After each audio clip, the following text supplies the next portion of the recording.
Our first speaker tonight is Hank Volpe. He's the Vice President and Director of Engineering for 6ABC WPVI. He joined the station in 2007. His main responsibility has been the design, construction, and on-air commissioning of this new facility. This is the third major facility that Hank has managed. He specializes in workflow automation. He has designed and constructed and rehabbed broadcast transmitter and studio facilities in Buffalo and in Baltimore, previous to being here. He served in the past on the NAB's Digital Broadcasting Subcommittee, the Maximum Service Telecasters, MSTV, HGTV Studio and Transmission Committees, HGTV Field Study Reception Testing Groups. He holds a degree from SUNY in Oswego, New York. Plus, he is a Microsoft Certified System Engineer with a certificate and holds a first-class general FCC license. Hank's topic tonight is their virtual control room. Actually, there's two of them here, and they're using the Grass Valley Ignite system. So, without any further shenanigans, here is Hank. I'm going to pass him the mic. Ta-da. Thanks. First person who invents one of these things that are tiny is going to win a prize.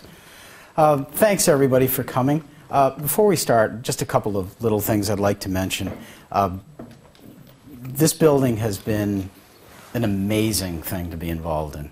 I can't tell you, how thrilled I was to come here. Last place I'd worked at, I'd been there for 16 years, just finished doing a rebuild and thought, well, you know what, maybe I can coast for 17 more, 15 more, 12 more.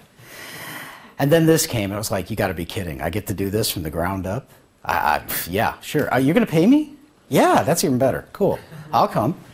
And it has been such a thrill because I think one of the reasons why this place is so successful is because there are such tremendous folks that have dedicated their careers to making this place go. And some of them are in the back of the room. Brian Smith, who is our Advanced Technology Director, is a dear friend and a wonderful person to bounce ideas off of. John Chabinsky, who you'll meet later, is one of the brightest guys I've ever met in IT who actually understands broadcasting. Stu Loberg isn't here tonight, but Stu is the project manager who we work with. Again, somebody very trusted and wonderful to work with. Terry Belford, who's the production manager here, none of this stuff would be possible without buy-in from production. And one thing about Terry was he was so anti everything we were doing.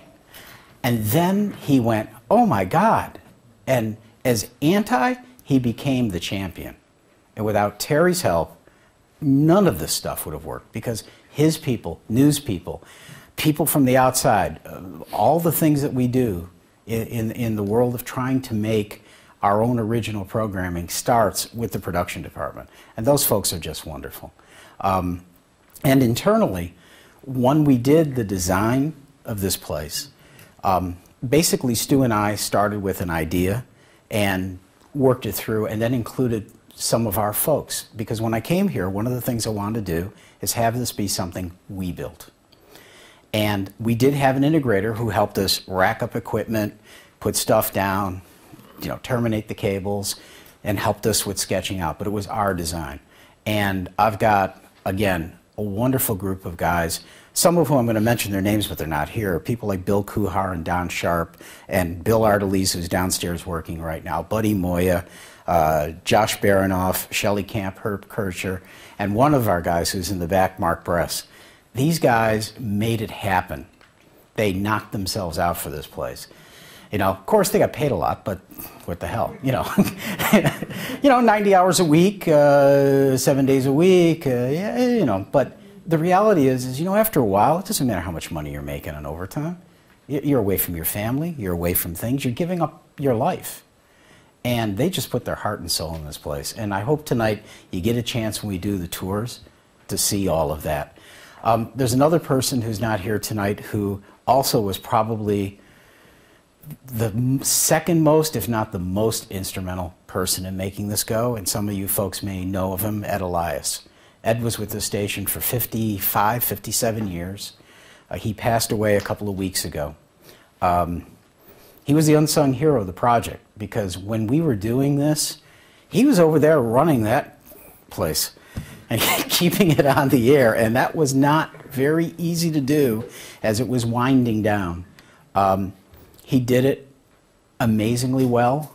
He got a chance to come into the building. He got a chance to be part of the opening ceremonies. In fact, he cut the ribbon to the building.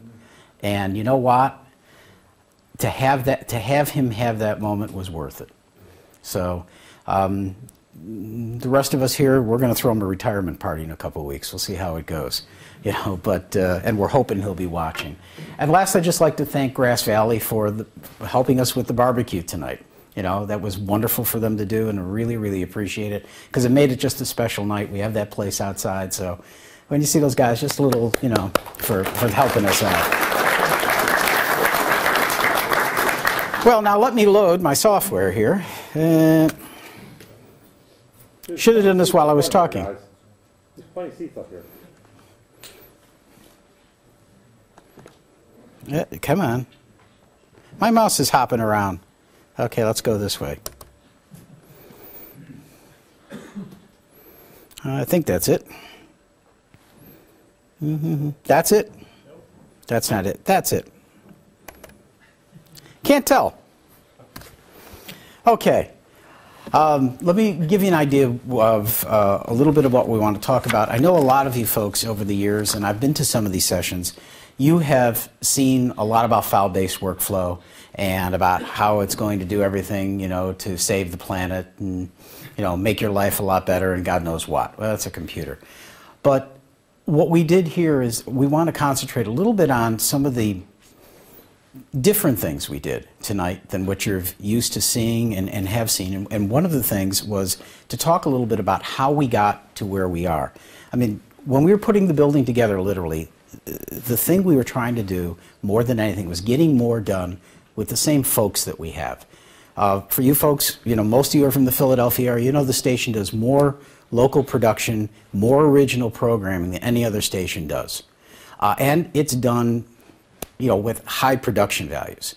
And what we needed to do is find a way to produce those shows and continue to produce those shows on a weekly basis, but do it a little bit smarter.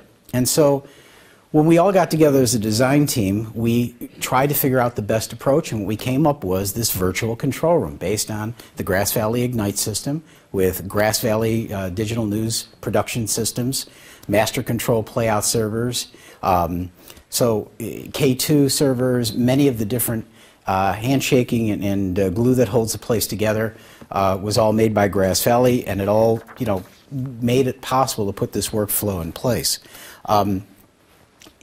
We did it not because we were trying to experiment so much, but you know, you folks working in the broadcast industry know what's been going on for the last couple of years, and the economy's rebounding. There's no doubt about it. But one thing that came very obvious to us was that the old way, the engineering and operations, you know, standard approach that we've used probably since the 1980s had to change because it just didn't work with what we were dealing with the cost structures were in trying to make this go. Now, not to throw that whole thing out, because there was a wonderful thing to the old way. It was called redundancy. You had multiple boxes. They weren't connected to each other. They had pretty knobs on them. You could hit buttons. Remember those days? They were great days. You don't do that anymore, but it gave you a very good sense of security. And so, in spite of all the things we were trying to do, we needed to find a way to build that kind of redundancy in so that we could approach, you know, that same model, which was made up between, you know, redundant little systems and a lot of manpower doing a lot of error checking, making sure things were in the right order, making sure everything had moved around the workflow. So you could approach that 7 nines of data centers or surpass it. So the whole thing came down to where it just became very apparent that the disadvantages and the costs of doing it the other way we just couldn't do anymore, and we had to move on to something else. So when we sat down, was literally, that's how it all started. That was, I was here maybe about a couple of weeks and sitting with Stu, who said was not here tonight, drafting up everything that we planned on doing, and buried in there are things about server flow and you know being able to pull everything together in common points and being able to do a lot of workflow, 2 live programs. I mean, it's hard to see all that stuff because it didn't blow up too well. If I had known I was going to save this thing, I would have done a better job at it. But we tried to pretty well lay out everything we wanted to do there. So tonight, what I want to do is in my talk, I'll concentrate about the virtual control rooms, and then John Shabinsky will give you a walkthrough of editing and the glue that kind of underpins all of this. Hank? Yeah. What was in the bottom corner that you decided not to? Oh, it's the way the sheet ripped. I told you we weren't too. Back then, we weren't really too organized. We were sketching these ideas out wildly. We had a lot of stuff that we put on whiteboards that we never took pictures of, and we should have. You know, but you know, fortunately, between the whole group of us, we managed to remember it. So. Was it that bad that you were having to write upside down? That's where the key read? Yeah. Okay. Yeah. It was really. Yeah. It was a lot of fun. Just the idea of the traditional thing. If you're thinking control room, what do you got? You got a live recording studio. You've got a director. You've got, you know, he's the guy who's got the ultimate responsibility for the look and feel of the show. You've got, you know, floor crews, cameras, lighting, audio. And the biggest problem with the traditional workflow was the lack of one single point of control. You know, when you were faced with changes during a newscast or something that was going to go on, you were basically on your own. The director was trying to yell out 9, 10, 20 changes, and sometimes they didn't all the way get through. And when they didn't get all the way through, do you guys remember what the words were said by the talent on the air? We had a technical problem. And it's like, yeah, we had a technical problem. Technical problem was the fact that the producer changed their mind at the last minute. That was the technical problem. But meanwhile, it looks bad, the talent's mad, it just falls apart. And on the other side, if you also want to do multiple productions at once, what would you need? You need how many switchers, how many audio people, how many audio consoles. Sometimes the people are a lot easier to get a hold of than the equipment. So, you know, it made it difficult. Like, if you were going to try to launch new programming or new ideas, what's the cost involved? You know, there's a lot of cost in people and material to try to dedicate to just doing another thing. And what happens if it didn't succeed? What happens if it was, you know, a bad rated show or couldn't get any traction with the community or sponsors or anything? So we, again, this all kind of forced our thinking. So what we came up with was, let's figure out a way of where we could handle 2 HD over-the-air signals, where we could generate a lot of our own content, where we could make more original content for our D1 show, our D1 channel, sports specials, public affairs, magazine shows, whatever. So the only way we could do that was not with a traditional broadcast facility. A couple years ago, like, I don't know, 15, 20, EMPS came along. I don't know you folks who are familiar with it, but it's one of probably the 2, you know, competing news systems for organizing, putting together scripts, rundowns, and material. And part of EMPS was a thing called MOS, which is basically an XML-based open architecture where people can adopt the MOS. It stood for Media Object Server. So you could listen to something coming out from the news system saying, hey, I'm in a rundown and this is the CG number I want, or this is the video I want to play, or something like that. It all depended on how people adopted it, and it had the ability to reshuffle a lot of items on the fly. So we figured that if we could find something that could do more than just the late-breaking graphic elements, that we would be on our way. So we had to start with a foundation, and I want to take you on a little 2-minute tour of building a foundation. So here we go.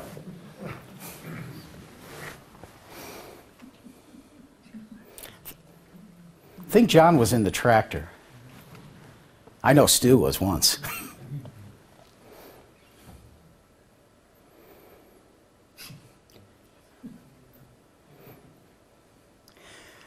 This was, I shortened this down from a 6-minute video that basically took care of the first, was it 4 months, 5 months of the project. And we moved a lot of dirt. Look at that. You'll see them. You know, they move it, then they put it back. Then they move it, then they put it back. Then they move it, then they put it back. I also edited out a few snowstorms.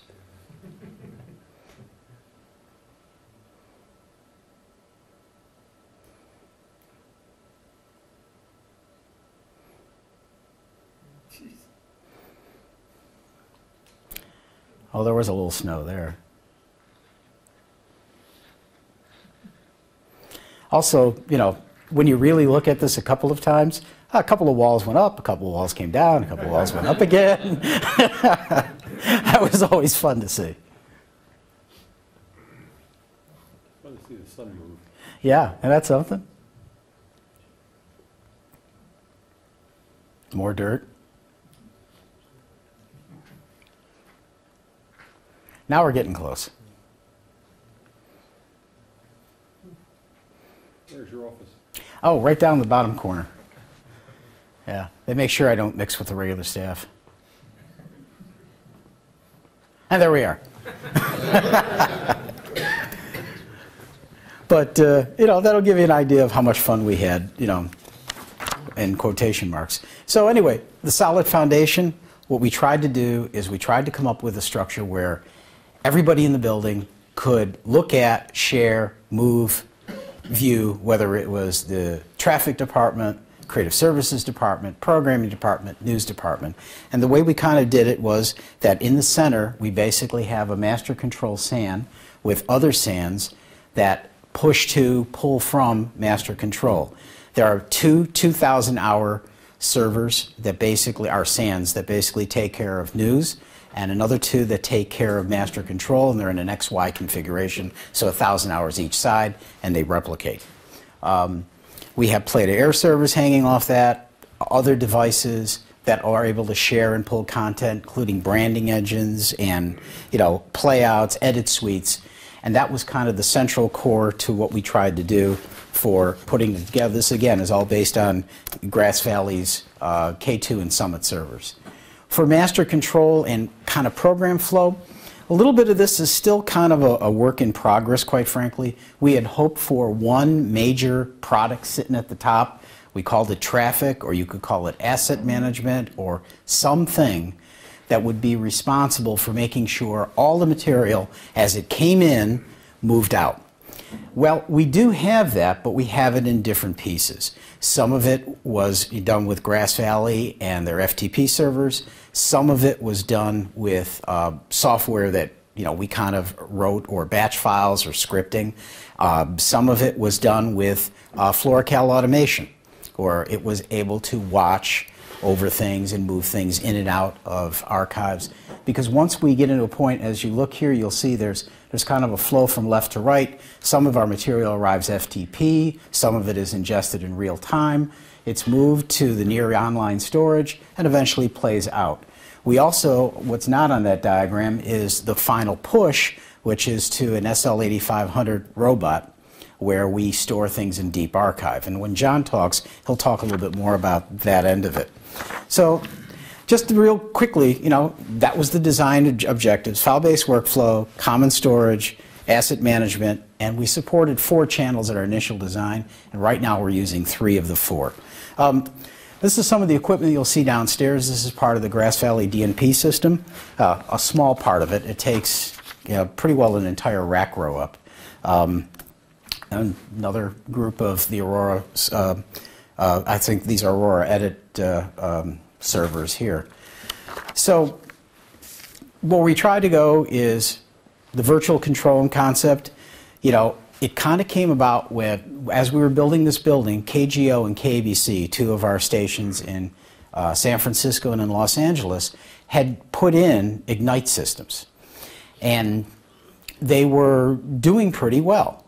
You know, it seemed to be an interesting approach. One thing for sure is it cut down on the number of errors that news was making on a daily basis, because it kind of forced you into a cattle chute where you had this path you had to follow to get things to air. And, you know, there was a little resistance initially from a lot of the news folks because they're not used to working that way. You know, you guys in broadcast, you know, you walk in, you go, okay, throw it over the shoulder, and okay, what's the first story going to be? And that's kind of how things have always been. Well, this kind of forces you. The best way I could describe it is that The news EMPS system is like a traffic log. And when you move it into Ignite, it's like turning it into an automation log for master control. So if you put it in the traffic log right, it's going to come out in master okay. If you didn't, it won't. Now again, you have somebody in master who checks it. Well, you have somebody who checks it too. But that basically, coupled with EMPS, allowed us to do the quick reshuffling of the video. It integrated everything into one common control point. And that control interface, is basically software, but there's hardware. It's a Kayak HD switcher. It's a 3ME switcher, lacking a control panel. That's what the directors see, and you'll see these again as you take the tour. They get basically 3 displays. On the left is a little virtual audio console. In the middle is a timeline editor with functions that kind of macro enable the whole process. They're called time macro events, or TMEs. And on the right-hand side is a graphical representation of the switcher. Below, there's a box called a quick box that gives you some button controls and fader controls and ability to regulate audio, and then a number of pre-programmed buttons that directors can set up any way they want. That's a close-up of what the virtual audio console looks like.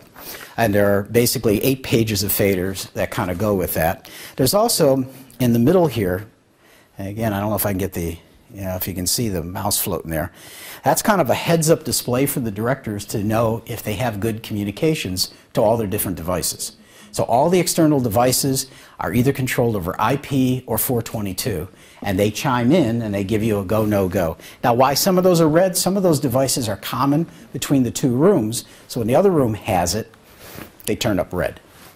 That's the virtual switcher. And if you look, all the buttons are there. Can't press them, but they're all there. You've got your traditional things. It's just laid out. I mean, you've got your downstream keyers, you got your sources, and again, at the top there are multiple tabs all the way across for different pages, 10 pages to kind of fill out the entire switching matrix. You normally never deal with that as a director. You deal with this screen. And this basically is that center monitor, and it shows you the timeline events. They scroll left to right, and that's, let's see, I got one of these things with me. Yeah, where is it? I brought it just for a special occasion. This scrolls left to right over here, and each one of these represents a different element, whether it's audio, video, whatever that makes a complete scene. Over here you get an example of what's happening in the rundown and status, and the same down here. These are for graphics. We'll talk about this area later. This is called late breaking news area. So as a director, as these things are created and stacked, they're basically ordered up in the EMPS rundown. I'm going to have camera 3 with Jim Gardner. Okay, there's a camera 3 TME that has the right microphone and everything else, and it's selected in the EMPS rundown, and when it's imported, it shows up on the timeline there. So you get a rough idea of how that works. The time macro events, like I explained before, these guys are each one is a way of describing a scene. So it's all the video, all the audio. If there were effects, transitions, whatever, they're all basically stored in one column all the way down. And then as it all moves across the screen, left to right, there's a transition bar or a marker that keeps track of where people are in the story. So the quick box, which is the bottom device, also can be assigned buttons like I mentioned before, where you can call things up manually. That's kind of handy in certain situations, especially if you're doing a late cut in or something like that where you don't have all the elements together. You may not have a news rundown. You can run it out of that. But that wasn't the reason why we got the device or put it in. We got it for the scripting. It brings all the elements of the show into one spot. If something changes, something has a little change, you can easily ripple it through. I think there are 160, Terry, approximately 160 TMEs. That was probably the hardest thing we had in putting this all together, was thinking of all the different combinations of things and cameras and microphones and whatever you might want to be into, and kind of laying them out ahead of time. Once we got the hang of it, we moved pretty well. There's some really good software that goes along with it that makes it easier to put these things together. But it starts with the directors really having a good idea of how they want the show to kind of flow. So, like I mentioned earlier, this is really like master control automation. You know, you have a traffic log, which is the NPS. You have the master control, which is, you know, in this case, the Ignite rundown. The TMEs are in the right order. If something changes, you can update. If the news department makes a change to the NPS rundown, the director can import those changes within 5 to 15 seconds on average, and the whole rundown reshuffles, and it can be done on the fly. So that's how you can handle late-breaking situations where stories are floating, things are moving. Again, one common, simple, you know, place. And again, simple in quotations because there's a lot of brain power that has to go through, you know, in the background to make that go. I mentioned earlier about redundancy and having the separate boxes. Well, you know, unfortunately, I forgot who I was talking to. I think I was talking to Chuck from Grass Valley, who, by the way, Chuck is here to answer any particular questions you might have on the specifics of the hardware. I was saying, I think the biggest problem with it is the fact that it's Windows XP. You know, how many times you open up Internet Explorer and you get a white screen? You close it, you open it up again, what happens? It works. What happened? I don't know. Well, you can't have that kind of a situation in a broadcast environment. So we went with a fully redundant system. We basically have, each room has 2 complete standalone Ignite systems.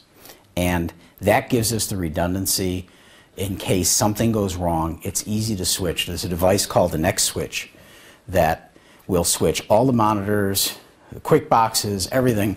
Well, the quick box actually stays up front, but everything will change from the back of the room to the front of the room, put the backup system online, and it can be done with a button push. Now, normally we wouldn't do it that way. We would take a commercial break. You know, we would say, you know, we'll be right back after this important screw up, and we would continue. But it does not happen that often. In fact, you know, we've been playing with this since late 2008, right? I keep turning to Terry because I'm telling you, he's an unsung guy for making this whole thing go together. You know, it was lots of hours of him and a couple of directors, but it's happened once or twice. A lot of it was mainly in the old building, you know, as we pull this stuff together.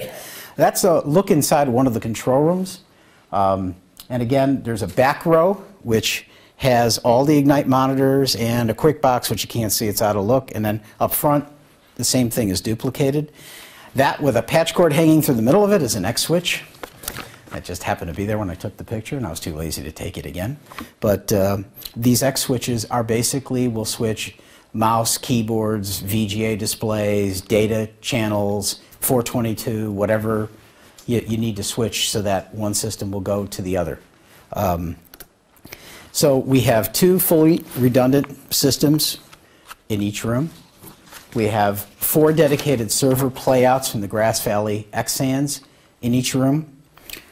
We have 4 VizRT graphic engines in one room, 2 in another. But again, these are pooled. So if we need to throw 6 in one room, we can throw 6 engines in one room. And they're all under Ignite control. Ignite talks IP to the servers. It talks IP to VizRT's media sequencer. And from that point on, you know, the elements all move around and go. That's a row of racks of all the VizRT equipment. Again, there are a number of engines that all kind of pull together to make that end of it work. Oops, I skipped one. Well, I'll tell you what I skipped.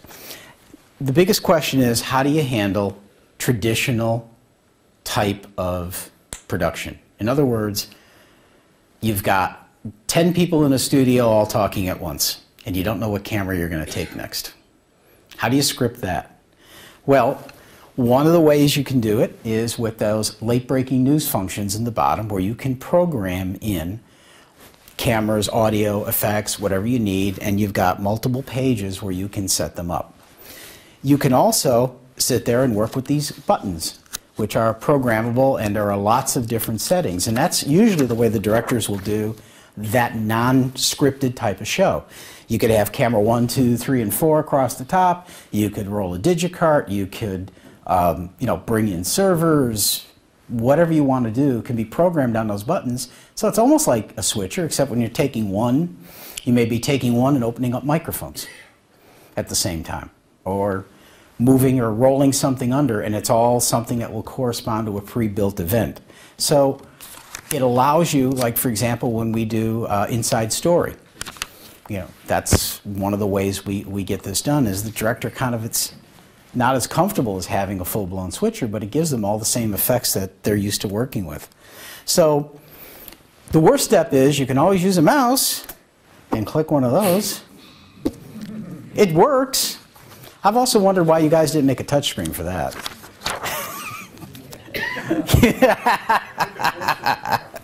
The problem is probably people would use it. I mean, and in all honesty, that's one of the worries about doing something like this, which is why it's so important that you have an overall philosophy of what you're trying to achieve and have everybody buy into it. This workflow could be so easily broken. I don't want to make that script. I don't want to do this. Can't we bring a CG operator in to run this show? Can't we? And all of a sudden, the whole efficiencies you were trying to gain at being able to do multiple things at one time, it just all goes to pot. So you have to kind of enforce it and go along with it all the way. And this is what Ignite did for us. It allowed us to have that control point. It allowed us to meet the design goals where we wanted to have a single person basically controlling all of these multiple different devices and server playouts and everything else, so that they could be recording something in this room while something's going on in that room. And the only way we could do it effectively to where we could invest in trying to make programming, original programming, for our D2 and Live Well networks was to have an arrangement like this. In fact, right behind here is one of the sets for one of the shows we do. That goes out on the D2 network, and that's syndicated throughout the entire country on all of the ABC-owned television stations. And each one of us contributes, a show to it. So if we come up with another idea down the road, we could float the idea. The startup costs wouldn't be as prohibitive as trying to do it in an original or in a different way, than this. So I know it's a quick run through, but I wanted to give you guys a sense from the practical standpoint of what this can do, because it is different. There are a lot of critics who have sat about the question of, is this something you really want to do? How can you do automated production? Well, you can do it if you have the right tools, if you have, pretty well written code and software, good support, and you also have redundancy. So you need to always have those factors in, because we just can't, spend 2.5 minutes rebooting a computer in the middle of the 6 o'clock news. It just isn't going to fly. So it was essential to the workflow we did here and how we were trying to make it work. If you have any questions for us, either afterwards or, Chuck is here, he can take those. I will answer, and so will Brian and John as we take the tour around here, and Rick Post, who's going to help us. Any questions as you see this stuff. But hope that this gave you a really good insight into why we adopted that technology, and honestly what it's doing for us, and the fact that I really think you're going to see this become the norm as time goes on for the reasons I described. So, well, thank you, folks. Thank you for your time.